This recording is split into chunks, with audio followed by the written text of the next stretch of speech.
देखो सच्चाई तो ये है कि तुम्हारी लाइफ की कोई भी अच्छी हैबिट इसीलिए फेल नहीं होती क्योंकि तुम वीक हो, बल्कि इसीलिए होती है क्योंकि तुम्हारा बेस ही खराब है। एंड अगर तुम्हारा बेस खराब है तो तुम कितनी भी ट्राई कर लो, कोई भी अच्छी हैबिट टिकेगी ही नहीं। देखो लोग बोलते हैं कल से जिम जाऊंगा, कल से पढ़ाई करूंगा, कल से पूरा कंसिस्टेंट हो जाऊंगा, डिसिप्लिन हो जाऊंगा, सुबह जल्दी उठूंगा, पूरे फोकस के साथ काम करूंगा। और ये चीज जो है वो 2-3 दिनों तक तो चलती भी है, लेकिन कुछ दिनों के बाद ये पूरी तरह से फुस हो जाते हैं।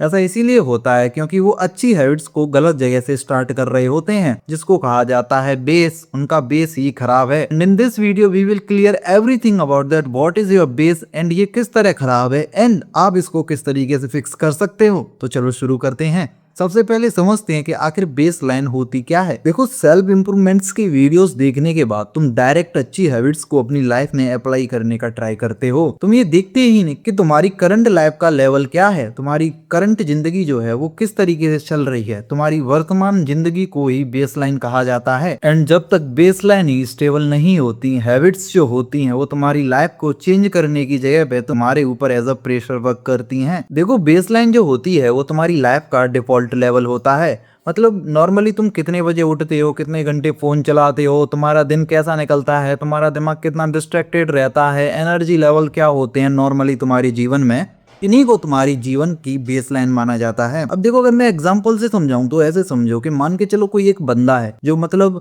6 से 8 घंटे फोन चला रहा है डेली, बिल्कुल भी एनर्जी नहीं रहती उसके शरीर में क्योंकि दिन भर मास्टरबेट करता है, कोई भी ढंग का काम नहीं करता, बिल्कुल भी पढ़ता नहीं है, ना जिम जा रहा है, ना अच्छे से खा पी रहा है, सारा दिन रूम में पड़ा रहता है, 6 से 8 घंटे फोन में निकाल रहा है, ना कोई गेम खेल रहा है, ना किसी से मिलने जा रहा है। वो एक सेल्फ इंप्रूवमेंट की वीडियो देखता है एंड कल से बोलता है कि कल से मैं 5 बजे उठूंगा, पूरे दिन डीप फोकस वर्क करूंगा और मोबाइल जो है वो बस 1 घंटे चलाऊंगा। एंड यहीं से रियल प्रॉब्लम स्टार्ट होती है। मतलब सोच के देखो कि उसकी बेस लाइन ही कितनी ज्यादा बेकार है और वो नेक्स्ट दिन से कितनी अच्छी हैबिट अपनी लाइफ में अप्लाई करने की ट्राई कर रहा है। ये अच्छी हैबिट से अप्लाई करना नहीं है, ये खुद को टॉर्चर करना है, खुद को परेशान करना है। एंड इसी वजह से ये जो चीजें हैं वो 2-3 दिनों तक चलती हैं एंड उसके बाद लोग जो होते हैं वो वापस से अपने डिफॉल्ट स्टेट पर चले जाते हैं। वेल प्रॉब्लम को तो आई थिंक आप लोग अच्छे से समझ चुके होंगे, but we are solution oriented person. बात करते हैं अ 30-day सॉल्यूशन कॉन्सेप्ट। एक 30 दिन का पूरा सॉल्यूशन का मैं आप लोगों को रोड मैप देने वाला हूं, बिल्कुल बताने वाला हूं कैसे आप अपनी इस प्रॉब्लम को ओवरकम कर सकते हो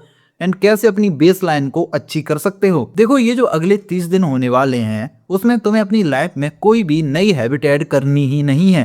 तुम्हारा मेन टास्क जो होगा वो होगा तुम्हारी बेस लाइन को फिक्स करना। इसको कैसे फिक्स करेंगे? इसको फिक्स करने के लिए सिर्फ ये 3 चीजें करो।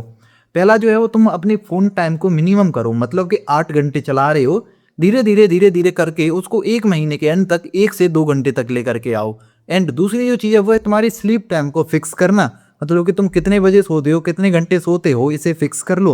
अगर तुम 12 बजे सोते हो तो 8-10 बजे से सोना स्टार्ट कर दो और कम से कम 8 घंटे की नींद लेने के बाद सुबह उठना स्टार्ट कर दो। एंड थर्ड जो चीज है वो है तुम्हारे दिन का जो फ्लो है वो किस तरीके से निकल रहा है उसको बिल्कुल सिंपल बना दो कि मैं सुबह से ये करूंगा एंड फिनिश। ज्यादा उसको क्योटिक मत बनाओ, ज्यादा उसको कॉम्प्लेक्स मत बनाओ। 30 डे के रीसेट चैलेंज में बस तुम्हें सिर्फ इतना ही करना है। देखो यहीं पे प्रॉब्लम स्टार्ट होने वाली है। लोग बोलेंगे या फिर तुम्हारा दिमाग तुमसे ये अभी भी बोल रहा होगा कि क्या बस 30 दिन में मैं सिर्फ इतना ही करूंगा। हमारा दिमाग खुद से ये कह रहा होगा कि मुझे कोई हैबिट भी अप्लाई करनी है अपनी लाइफ में। देखो मैं तुम्हें बता दूं कि अगर तुम्हारी बेस लाइन इतनी ज्यादा बेकार है तो तुम अपनी लाइफ में जब कोई अच्छी हैबिट ऐड करने का ट्राई करते हो तो उसकी वजह से तुम्हारा दिमाग जो है वो वापस से पगला जाएगा एंड तुम अच्छी हैबिट को अप्लाई करने का तो छोड़ो, तुम अपनी बेस लाइन को भी नहीं सुधार पाओगे। देखो रीजन सिंपल है, जो बंदा 10-10, 12-12 बजे उठ रहा है वो अगले दिन 5 बजे उठ ही नहीं पाएगा। जो बंदा 12-12 घंटे 8-8 घंटे फोन चला रहा है वो 2-3 घंटे नेक्स्ट दिन से चला ही नहीं पाएगा। बंदा दिन में 1 घंटे की भी पढ़ाई नहीं कर रहा वो अगले दिन से 6-6 घंटे की पढ़ाई कर ही नहीं पाएगा। ये जो तुम्हारा दिमाग है ना उसको डायरेक्ट रिजल्ट चाहिए। वो नहीं चाहता कि कौन 1 महीने का वेट करे, कौन 1 महीने घिसे तब जाकर अपनी बेस लाइन सुधारे। वो चाहता है कि उसको डायरेक्ट रिजल्ट मिल जाए। तो उससे इसको समझाओ, इसको आप लोगों को ही कंट्रोल करना पड़ेगा। मेरी बात मान के देखो, अगर तुम्हारी बेस लाइन बहुत ज्यादा बेकार है तो उसको धीरे धीरे करके सही करो। 1 महीने के लिए मैंने आप लोगों को जो रीसेट प्लान बताया था उसको अप्लाई करो एंड चेंजेस जो हैं वो तुम लोग खुद ऐप देखने वाले हो। देखो मैं तुम्हें एक बात बताऊं, स्ट्रॉन्ग लोग जो होते हैं वो कभी भी जल्दबाजी नहीं मचाते। स्ट्रॉन्ग लोग जो होते हैं वो कभी भी हैबिट्स चेंज नहीं करते, वो अपने एनवायरनमेंट को चेंज करते हैं एंड इसीलिए वो स्ट्रॉन्ग है। देखो एक गोल्डन रूल याद रखो, पहले अपनी लाइफ की बेसलाइन को नॉर्मल बनाओ, पहले अपने एनवायरनमेंट को स्टेबल करो, उसके बाद हैबिट से अप्लाई करो। जब तुम्हारी नॉर्मल लाइफ, तुम्हारी बेस लाइफ ही स्टेबल हो जाएगी, अच्छी हो जाएगी, तो हैबिट्स तो अपने आप ऐड हो जाएंगी। By the way, thanks for watching this video and आप लोग मुझे बता सकते हो कि आपको ये वीडियो कैसी लगी।